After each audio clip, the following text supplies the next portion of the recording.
Tuesday. The phone rang. Exhausted from last night's rampage, I must have fallen asleep. I woke up to the phone ringing, and ran into the bathroom, stood on the toilet, and flipped over the phone taped to the ceiling. It was Amy, and I felt so much better. She was really worried about me, and apparently had been trying to contact me since the last time I'd talked to her. She's coming over now, and yes, she knows where I am without me telling her. I feel so embarrassed. I am definitely throwing this journal away before anyone sees it. I don't even know why I'm writing in it now. Maybe it's just because it's the only communication I've had at all since God knows when. I look like hell, too. I looked in the mirror before I came in here. My eyes are sunken, my stubble is thicker, and I just look generally unhealthy. My apartment is trashed, but I'm not going to clean it up. I think I need someone else to see what I've been through. These past few days have not been normal. I am not one to imagine things. I know I have been the victim of extreme probability. I probably missed seeing another person a dozen times. I just happened to go out when it was late at night, or in the middle of the day when everyone was gone. Everything's perfectly fine. I know this now. Plus, I found something in the closet last night that has helped me tremendously. A television. I set it up just before I wrote this, and it's on in the background. Television has always been an escape for me, and it reminds me that there's a world beyond these dingy black walls. I'm glad Amy's the only one that responded to me after last night's frantic pestering of everyone I could contact. She's been my best friend for years. She doesn't know it, but I count the day that I met her among one of the few moments of true happiness in my life. I remember that warm summer day fondly. It seems a different reality from this dark, rainy, lonely place. I felt like I spent days sitting in that playground, much too old to play, just talking with her and hanging around doing nothing at all. I still feel like I can go back to that moment sometimes, and it reminds me that this damn place is not all that there is. Finally, a knock on the door. I thought it was odd that I couldn't see her through the camera I hid between the two soda machines. I figured it was bad positioning, like when I couldn't see out the front door.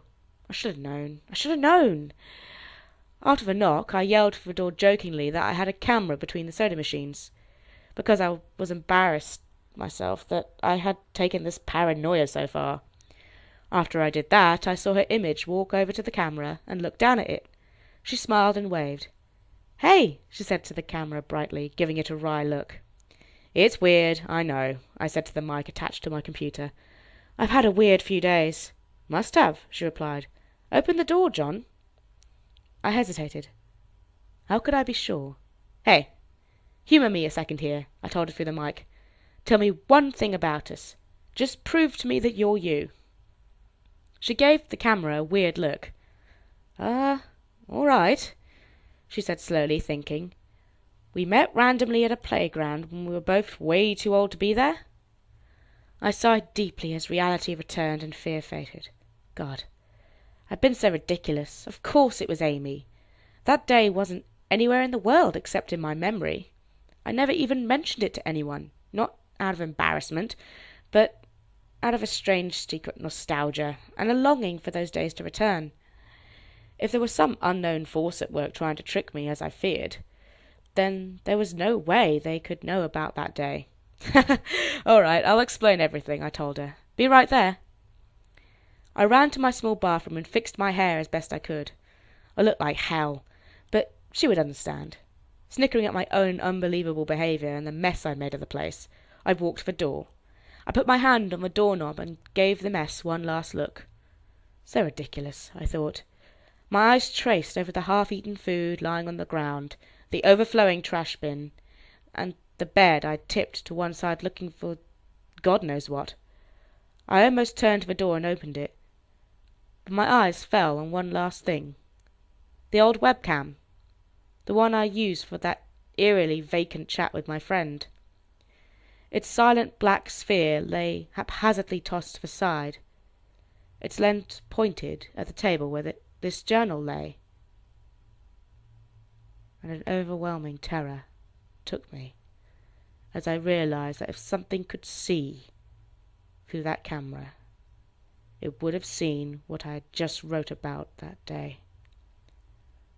I asked her for any one thing about us, and she chose the only thing in the world that I thought they, or it, did not know. But it did. It did know. It could have been watching me the whole time. I didn't open the door. I screamed. I screamed in uncontrollable terror.